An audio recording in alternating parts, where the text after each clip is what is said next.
பிரியமானவர்களே, ஒன்றை நீங்க அறிய வேண்டும். என்னன்னு பார்க்குறீங்களா? சத்தியத்தை. எப்படியாப்பட்ட சத்தியம் என்று கேட்குறீங்களா?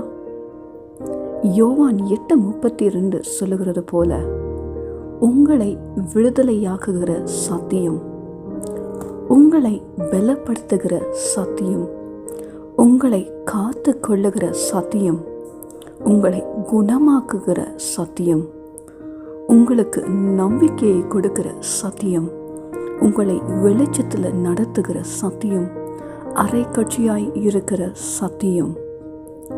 இந்த சத்தியத்துக்கெல்லாம் சொந்தக்காரர் யாருன்னு பார்க்குறீங்களா? அவர் தாங்க நம்முடைய ஆண்டவராகிய இயேசு கிறிஸ்து.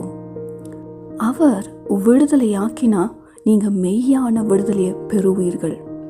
அவரே கிருபையினாலும் சத்தியத்தினாலும் நிறைந்தவராய் உங்களுக்குள்ள வாசமாக இருக்கிறார். அவர் நடத்தினா கண்டிப்பாக சகல சத்தியத்தில் உங்களை வழி நடத்துவார். ஆகையினால பிரியமானவர்களே, இன்றைக்கு இந்த சத்தியத்தை அறிந்து கொள்ள நீங்கள் ஆயத்தமாக இருக்கிறீங்களா? இன்னும் அறிய வேண்டும் என்று விரும்புகிறீர்களா?